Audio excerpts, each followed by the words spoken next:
Coach, 6 straight wins sa season 99. Ibang klase. Coach Cromwell Garcia of LPU. Coach, congratulations. Congratulations, Coach. Thank you po.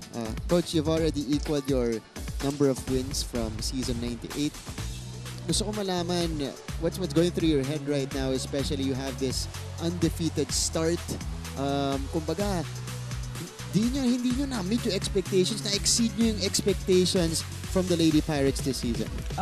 Actually, pagkatapos ko sa mga bata, same thing na sinasabi ko every time na naglalaro kami dito, yung sa finish, balik ulit kami sa umpisa. Magsi-0-0 ulit kami, hindi namin tinitingnan yung about how many wins na nagawa na namin. Balik ulit kami sa isang game ulit. Okay. Coach, sinabi mo yan kay Fatima dun sa report niya kasi napanood natin yung huli niyong laban against the EAC Lady Generals. You dropped the first set. Kumbaga, tagal talaga sobrang diesel nyo sa laban niyo. It took you a while to, get to your old form. Pero eventually you got there, of course. Pero ang ganda nito, anong thoughts mo doon na kahit sa mga panalong katulad nito, sweep, meron pa rin kayong dapat i-improve at meron pa rin kayong mga natututunan mula sa mga labang ganito? Actually, sobrang blessed namin. Every time we play kasi yung mga bata hindi natatapos yung learning nila. Marami silang napupulot na mga pwede nilang dalhin sa ensayo, pwede nilang dalhin sa game. Every game na naglaro kami dito. Yes. Coach, I just wanna ask you, sa game na to, sa nakita mo, ano pa yung gusto mong improve nila sa training na magdadala nila sa next game? Actually, yung consistency talaga namin. Kasi kagaya nung nangyari nung second set, how many errors? Parang 3 lang ata. 3 lang sa record namin. Yung consistency na ganon yung gusto kong makita sa kanila. Even kahit sinong kalaban, gusto kong maglaro sila ng ganon ka-consistent. Coach, kasi dalawang set natin dito. Actually, 3 sunod-sunod na set. Ang gaganda lagi ng simula ninyo. Okay. How do you now avoid, kumbaga, relaxing, complacency, midway through the set? Kasi syempre, kumbaga sa pagdating sa mga player, hindi naman yan maiiwasan. O lamang naman kami, laki lang lamang namin. Yeah. Okay lang. Bigay muna tayo ng puntos. Paano nyo ina-address yan sa ensayo? Actually, more on talk na kami pagdating sa ganyan kasi kailangan nilang maintindihan mismo sa sarili nila na pagdating ng gantong puntos, yung mentality natin, ano na ba dapat?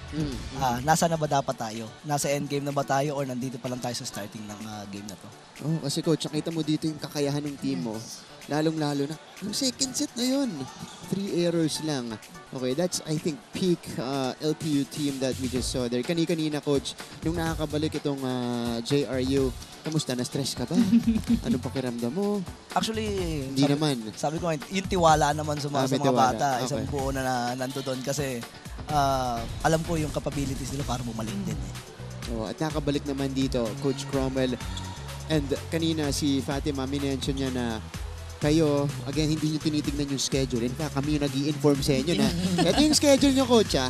Ayan, next 3 games nyo, ito. Okay, 6-0 start right now. I'm sure you know who your opponents are, but you're taking it one match at a time. Malalakas ang susunod na kalaban natin.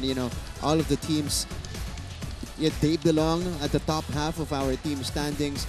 Paano nyo tinitignan yung schedule na yan? Especially, that's how you will end the eliminations. Actually, mamaya pa, hindi ko pa rin alam kung sino kasunod. Hindi pa rin, okay. Inform na pa na. Teka. Inform natin si Kade. Okay, coach. Even yung mga kids, hindi pa nila alam kung sino yung sunod namin kalaban. Kasi gusto namin parang mag-focus muna kami kung ano yung kaharap namin muna. Then, tsaka naisipin yung kasunod pag after na. Ang ganda nung diskarte na yun.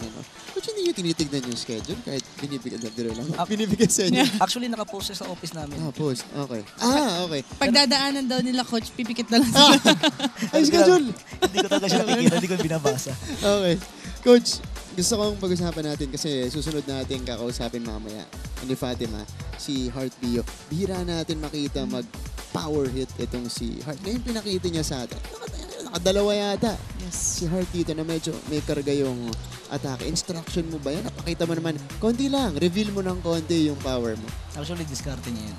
Oh. Sabi ko lang sa kanya, sige, tingnan natin. Kung sabi ko, pa-isa-isa pwede naman. Pa-isa. Okay. And, Coach, yung how do you address as well? Huli na lang bago kita pabatiin dito. the diesel starts naman? Kasi syempre ngayon, fast start kayo. Yung mga diesel start, especially in tough games, in crucial matchups, how do you address that? Lalong-lalo na sa mga players mo na minsan matagal talagang nakakapunta dun sa totoo nilang laro. Actually, pinag-usapan namin siya last time na parang magiging critical sa amin kapag yung kalaban namin ay sobrang aggressive tapos ang bagal namin mag-umpisa. Eventually, ito yung kinalabasan, yung pag-uusap namin, yung pep talk namin sa school, na how many trainings na pinag-uusapan namin yung slow start namin na yun. Hindi naman we have a good start naman lahat ng set eh. Good response dito mula sa inyong team, lalong-lalo na in that, 4-setter against CAC to now a sweep against JRU. Coach, as per usual, oras na para batiin mo lahat ng nanonood sa inyo, your supporters, the supporters this season of LPU. Taos puso po ako nagpapasalamat sa lahat po ng sumusuporta sa amin, to all Lyceans, Lyceum community, and syempre po sa aming mahal na President, Attorney Roberto P. Laurel. Maraming salamat po sa tiwala. Kay Mr. Hercules Calianta, kay Sir Alan Laico, Sir Arnel. Maraming salamat po. To all LPU, sama-sama po tayo magdasal para po sa journey namin dito. And happy birthday kay John Mer Kabatingan from Cebu. Yun, happy birthday. Tama naman na. Alam ni Coach mananalo siya ngayon. So pinramis na niya, papatingin kita sa endgame. Libre lang, Coach. Congratulations, Coach. Thank you. 6-0 start in the competition right now for Coach Cromwell Garcia and the rest of the LPU Lady Pirates. At nabanggit ko na kanina, yun naman kakausapin natin ang isa sa mga middle blocker nitong LPU kasama ngayon ni Fatima Reyes.